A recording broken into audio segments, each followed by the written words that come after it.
Yo, since everybody coming up with a new name to call our Black American ethnic group, I'm a HBA. I'm a heritage Black American going forward. Since nobody wants to gatekeep being a Black American and we can come up with a new name every 2 weeks, boy, I'm a heritage Black American. New acronym pack, HBA, yeah. What's going on, everybody? This is Afro Think Tank. This video is very, very, very important. Okay? It's very, very, very important because something is coming up, something is happening that I know FBA is not paying attention to. I know they're not. And listen, I rag on you FBAs all day. All right? All day. And it's not because you're my enemy. It's because I love you. All right? You're black. I just want you to come back to the fold, so I got to talk shit. All right? In order for you to hear me, because you don't hear nothing else. The only language you speak is shit talking, because that's all y'all do. But what you need to understand that there's something happening here. There's a third phase of the propaganda that's about to happen to you right now. And it's called Heritage American. Please do not fall for this Heritage American thing. All right? Listen. White people, all right, listen. All right, follow me, guys. Please, just open your ears for a second. I'm a Pan-African, right? You're FBA. You my brother. Y'all my brothers and sisters. I love y'all. We talking shit because I believe everything y'all talking about is wrong. I don't believe. I know y'all wrong. I'm trying to steer y'all in the right direction. I'm trying to steal y'all away from being used and abused like African Americans have historically been used and abused. All right. So this is what the hell's happening. All right. So white America. All right. Heritage Americans, which is equivalent to your FBA. It's the same ideology. Right. It's an ethno-nationalistic movement. Okay. But keyword ethnic. All right. That isolates them as white people. They're nationalists, which is mean they're Americans. Right. White people have abandoned their own homeland and people. They have abandoned their European culture and heritage on behalf of a new invented culture and heritage of the new white person, which is the American, right? And the new home base for white people, which is America. Okay? But the economic and social engine of America is Africans who are brought over here during slavery that created the America, that created the money that made America powerful enough to take over the world and maintain the ultimate white power structure. Without Africans being transplanted to the transatlantic slave trade, America would never have the ability to develop this advance far past every other country in the world. And America would not have the ability to be imperialistic on the entire world if it wasn't for our ancestors producing 300 years of free economic labor. Do you understand? America runs on us. We are the blood. We are the oil. We are the transmission fluid. We are the cooling fluid of this engine we call America. You understand? Now, as much as I'm trying to meet you where y'all. As much as we, right, know that white people, despite how much they say they hate us, we know white Americans cannot live without us. We are their tool. During war, we were their weapons of mass destruction during war. Black African American regiments were the greatest pilots. We were the greatest foot soldiers. We were the greatest tankers. We literally won wars on behalf of America and all of Europe. Us. We did. Do you understand? So we are still a product that is necessary for white people to maintain white supremacy. Without black power, there is no white supremacy. Let me say it again. Without black power, there is no white supremacy. You got it? Okay. Now, here is white people's problem in a nutshell. They're going extinct. They don't have the numbers to maintain white supremacy. They still need their economic engine to operate on their behalf. They still need African Americans to be a part of their national economic system, us. Here's the problem. Other black people who come here do not have the same built-in, constructed mindset of African Americans. There are enough Africans in Africa to overwhelm the white population in America. There are enough Africans to integrate into the African American community to change their mindset from a subservient position to a dominant position of African Americans. African Americans are empowered and emboldened when other Africans come and integrate within our communities. That is the threat to white supremacy. Therefore, it is intuitive for them to make sure African Americans view other black people as the enemy. White people need help to get rid of POCs and other black people they deem as economic threats. They deem as demographic threats. They need African Americans to be on their side. Even though those white Americans who consider themselves heritage Americans don't actually view us as equal, but they still need us as tools to disperse the POCs and Africans that are currently threatening them. Do you understand? I need you to understand. So this is the move.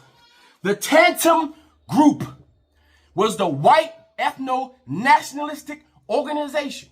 That entire goal is to get rid of POCs, the threat, the demographic threat, right? In order for them to do that, they need African Americans, those brought over here during the transatlantic slave trade, to ethnically separate themselves from the greater body of Africans.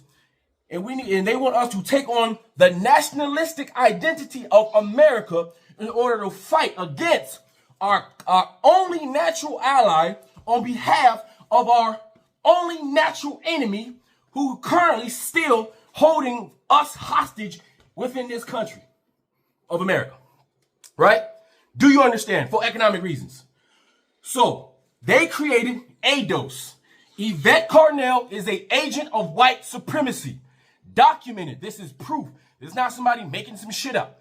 Documented, proven to be.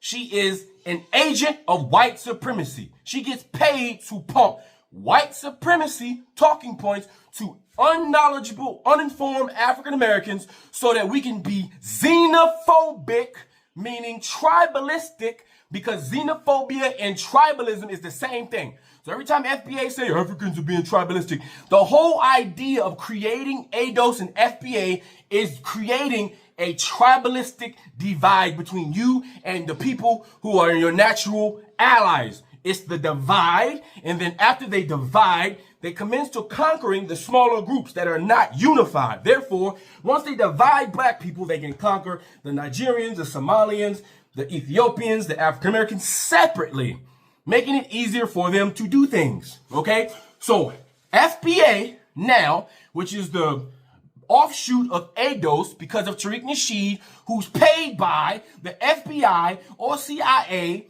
or they got something on him, Tariq Nasheed, which is not his real name, right? That's an Arabic name, not a black name, right? Tariq Nasheed is compromised. Out of his own mouth, he has said that he gets visited by the FBI and the CIA when something happened in California with a black guy, like shot at some police officers.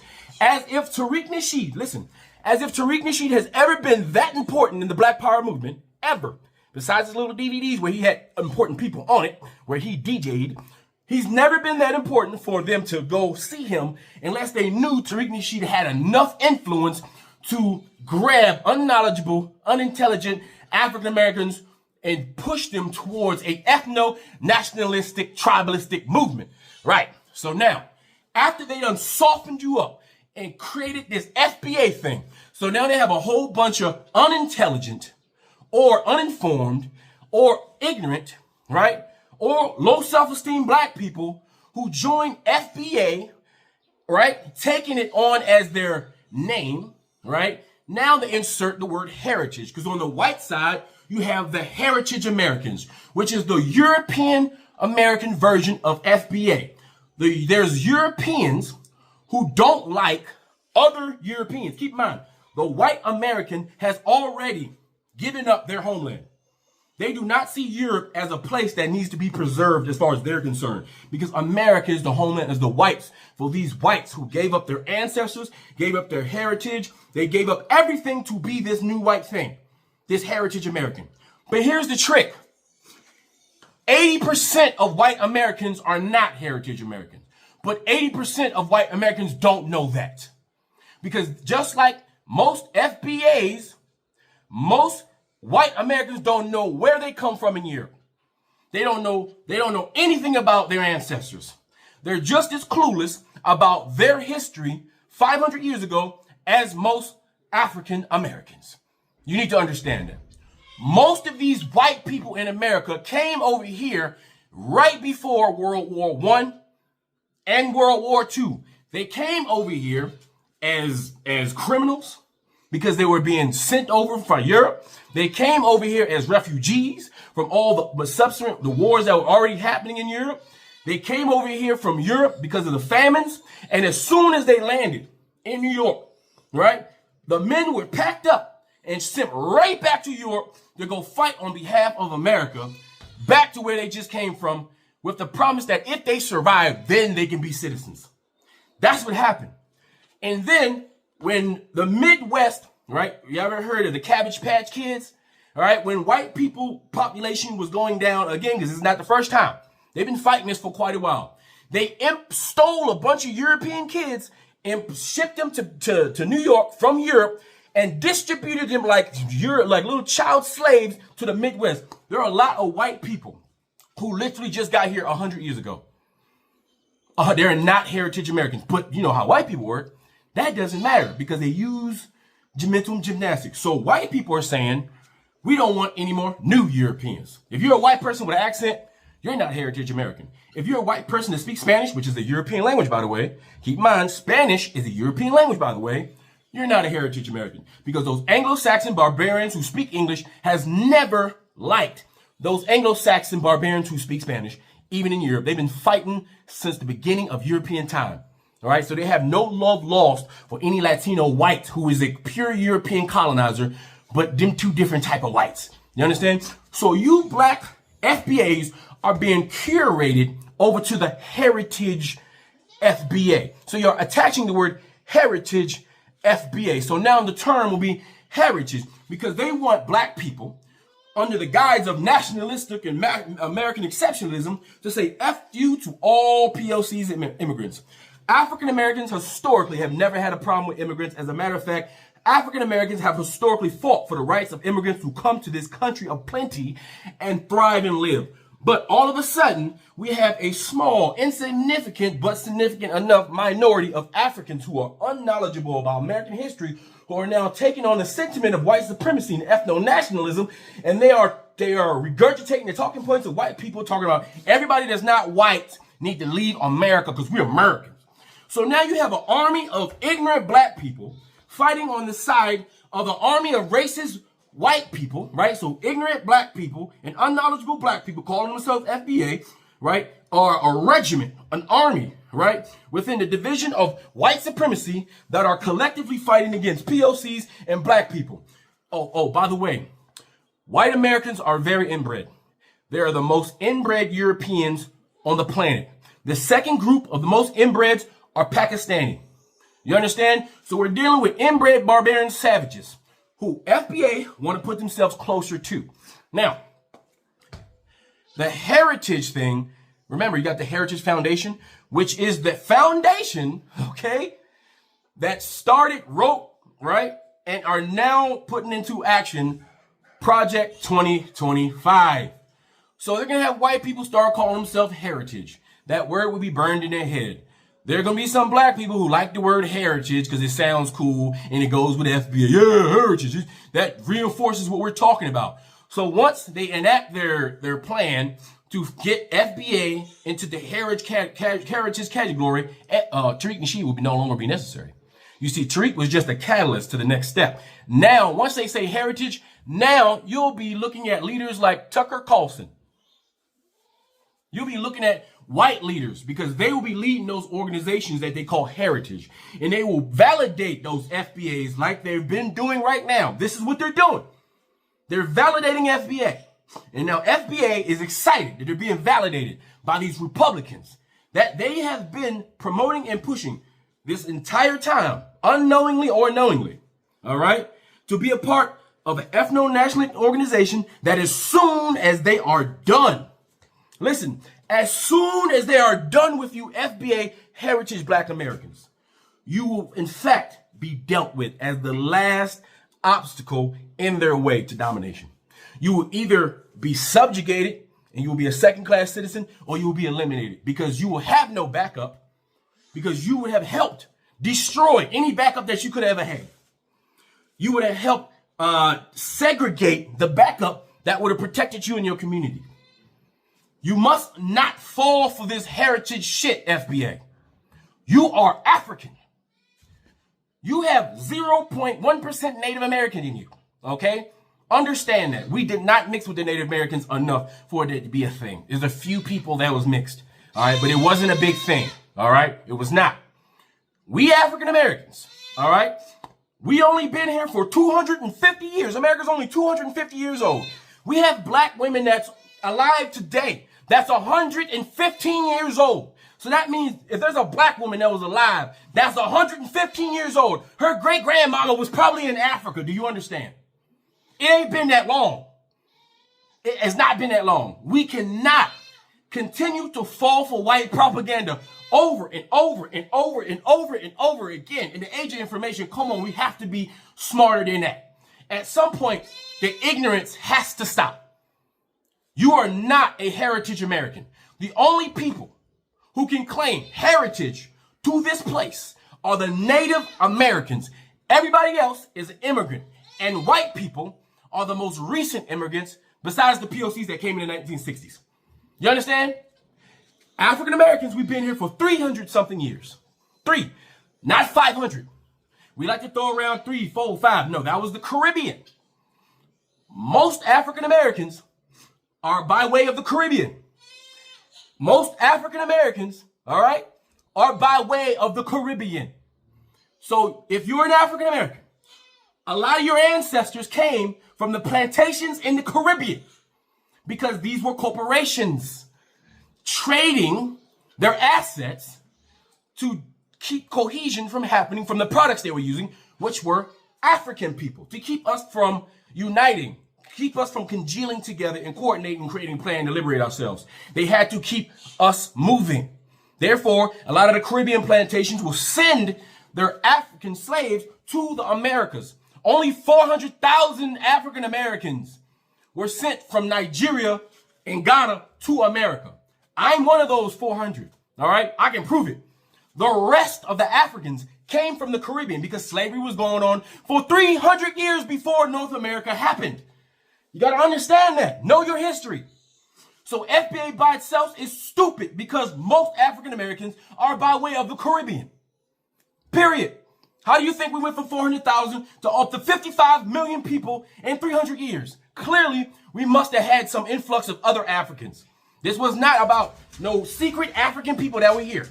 Even if African people, which I do believe made it to the Americas before Christopher Columbus, that doesn't mean we had a significant population in South and Central America to had freaking developed to the point where white people can come and see us in any significant number. That just means we had satellite communities that probably integrated within the Native American community over centuries. That's probably what happened. That's real history, okay? So do not fall for this heritage bullshit. Let those Europeans do that shit. You stay right where you are, FBA, because some of y'all are coming back to the African side. Some of y'all are figuring out that you're a freaking African. Stay right there. Do not fall down that rabbit hole, please. You're not... Do not do it, all right? But without further ado, I'm going to put some information here. After you see it, you can't say you ain't see it, all right? But understand, this is all a ploy to divide you even further and then conquer you, all right? Anyway, so all I got to say, Afro Think Tank, learn some, teach them. I'm out.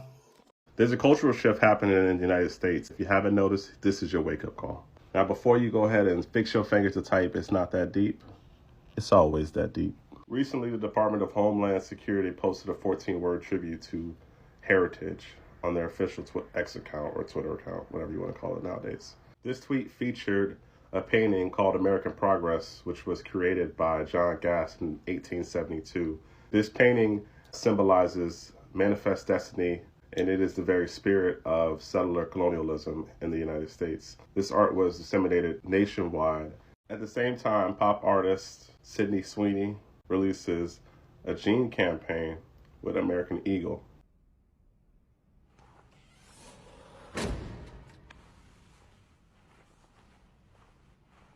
Sydney Sweeney, Hasbro Canes.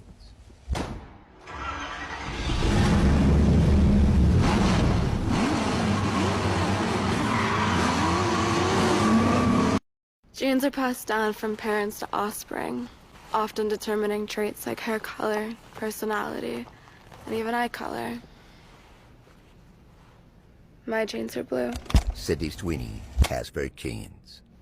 This ad uses homophones, relying on those who get it to get it. In the same way, the first piece of art used 14 letters to connect with white supremacist groups. So if you're wondering why certain letters are capitalized and some are not capitalized, they are speaking in code. They're using this code to be able to communicate covertly amongst each other. So those who get it, they get it. So the code is 1488. The first letter of the alphabet being A, the fourth letter of the alphabet being D, and the eighth letter of the alphabet being H. The 14th portion of this code is short for the 14-word slogan. Basically, in this slogan, they speak about they must secure a future for their children and white America. And the double 8, that stands for Hell Mustache Man. You guys know who I'm talking about, the German dude. Also, notice the tweet has 14 words in it. If we take a look at the picture, it displays Columbia.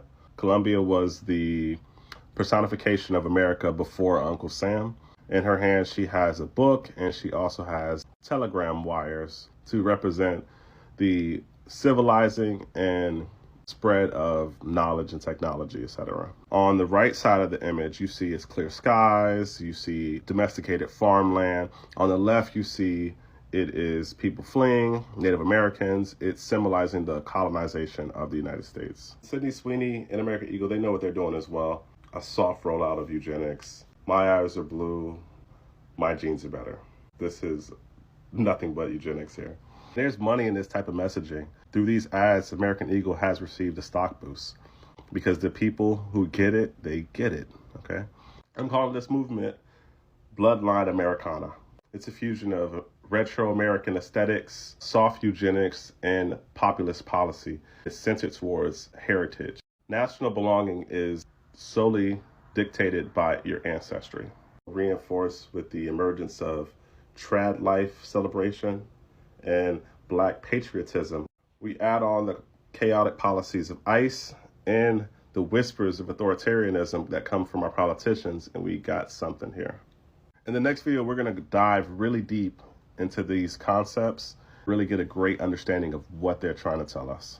If you think about this nativist movement, and it's hard to separate it from the MAGA movement, except for maybe the more extreme versions of it that are more in the real true white nationalist world. But they generally fetishize the iconography of the American Revolution and the documents of it. It's a lot of we the people on the buses. It's a lot of all that. But when they want to start history, they generally start it at the Civil War.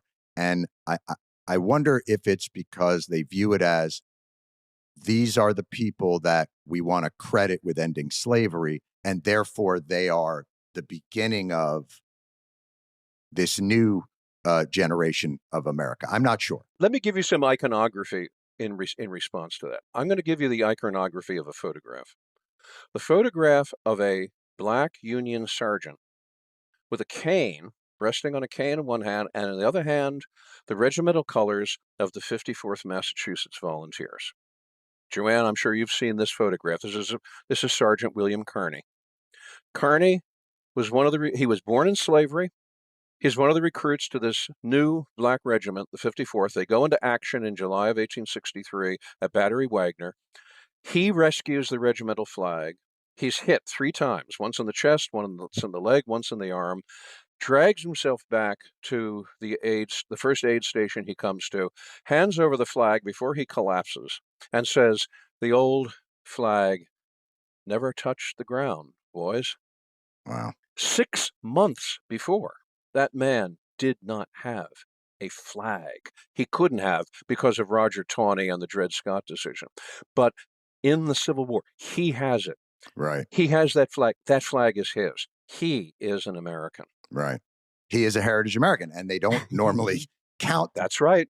That's right. Well, that's the thing, right? Right. That's what I'm trying to get to. Right. That's the thing, is that when you look at the Revolution or you look at the Civil War and you look at it with a glossy, simplified view, and you talk about flag waving and you talk about, us versus them, you erase the complexity and you erase the subtlety and you erase the very things that make this a country that's always evolving and always developing. Our sense of history and our willingness to get beyond the glossy cover. The people who are looking at the Civil War and saying heritage American, they're erasing, in a sense, some of the people that Alan here is talking about. But isn't that what's necessary to the nativist experiment? If we put that in, nativism only works.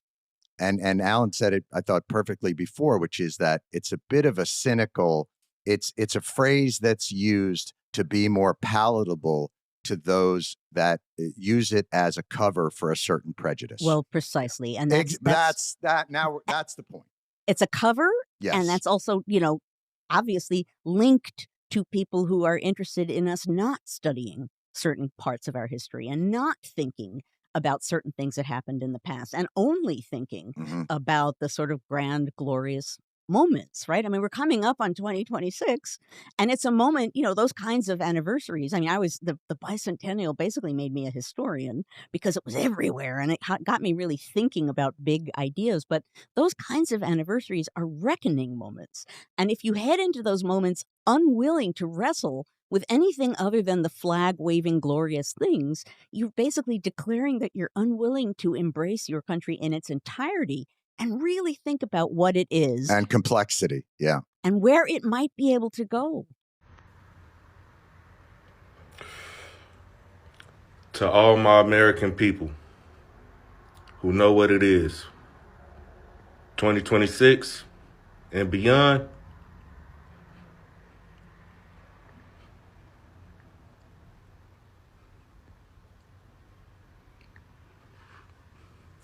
and they called you a racist for that? They did.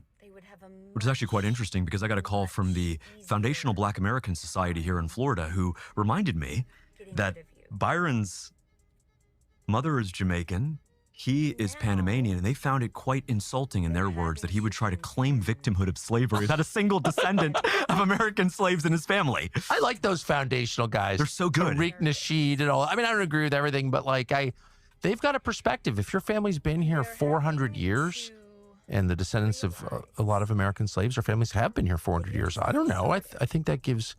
I'll listen to you. Like you've 100%. You've got a point of view that is legitimate, I think. Yeah. And they're unequivocally heritage Americans. That's for sure. 100%. I mean, they're definitely heritage Americans, if anyone is.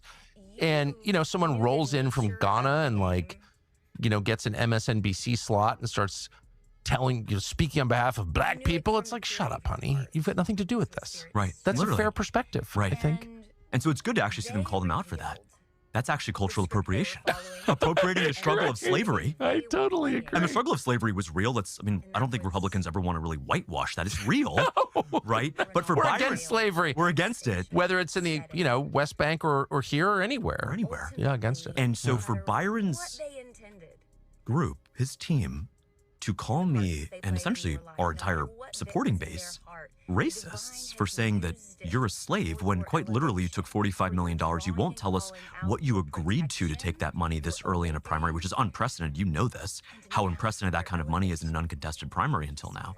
but secondarily, to actually go out and try to gaslight us and think that you're just one of those guys that has been here, you know, since the early 1800s and your family was in the struggle too. You're not. And that's a very interesting term that the foundational Black Americans use. It's called tether. They're tethering these tethers like Byron Donalds. They come here literally one generation in, and they try to just sit around and act so folksy that we're all part of the same struggle and we're all down on our, and we need to fight against. No, you just got here, dude. Like the Haitians, like the guys from Ghana who just got here, you don't get to just be a part of our system and then lecture us about how our country went wrong.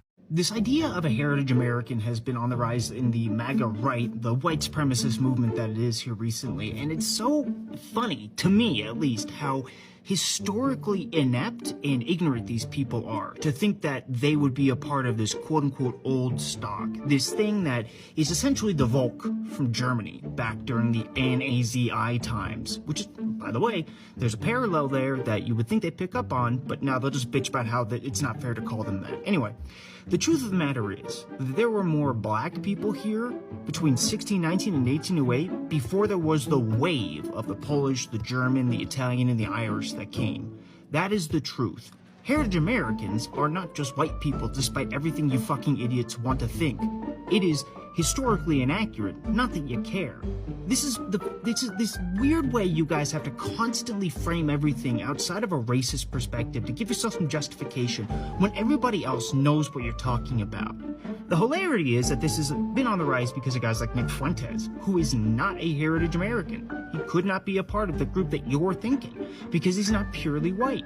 And the Ouroboros aspect of this, that's the snake that eats its own tail, is actually the funniest part, and how it's creating fractures within the MAGA movement, your fucking idiotic movement, because the bar always has to be set higher and higher. Yeah, you get away with saying that, no, actually black people and brown people don't belong here because they're not heritage Americans, it's only white people, even though your family may have only shown up in 1912. Okay, well then what happens next? It means that once you get rid of all those people, now you're back to saying that Italians aren't, that Polish people aren't, that German people aren't, Irish people aren't. It's so fucking historically inept and stupid, and it's funny to watch MAGA chase its own tail on this one because they're too fucking dumb to understand history. I love it, man. You fucking idiots. Sexy, salon, black American princess. I probably posted in a crib lighting incense. Lit bitch, I could get you touched in an instant. Let me speak about the radical left. You and I have both been parts of faculties and faculty senates and understand that the left has taken over our institutions. The reason that they are apoplectic right now, the reason that so many anchors on MSNBC, for example, are losing their minds daily is because our side is winning. And so I come full circle in this response and just want to encourage you with some substance that we are in the process of the Second American Revolution. We are in the process of the Second American Revolution. We are in the process of the Second American Revolution, which will remain bloodless if the left allows it to be. Which will remain bloodless if the left allows it to be. Which will remain bloodless if it allows it to be. Can I go check a pulse? No! Back up! Now! I'm a physician! Hey, listen, we understand. We got EMS coming. I get it. Just give us a second. We have medics on scene. We have our own medics. Where are they? Where are they? How can I relax? You just killed my fucking neighbor! You caught butter in the fucking face! You killed my fucking neighbor! How do you show up to work every day? How the fuck do you do this every day? You're killing my neighbors, you're stealing my neighbors, what the fuck, man? Free Sudan! Boycott diamonds and gold! Free Sudan! Boycott diamonds and gold! We most definitely cannot forget about the people of Sudan! Thanks for watching Afro Think Tank. Don't forget to like, share, and subscribe. And follow me on Substack and Patreon for more content. Remember, it's Pan-Africanism or nothing.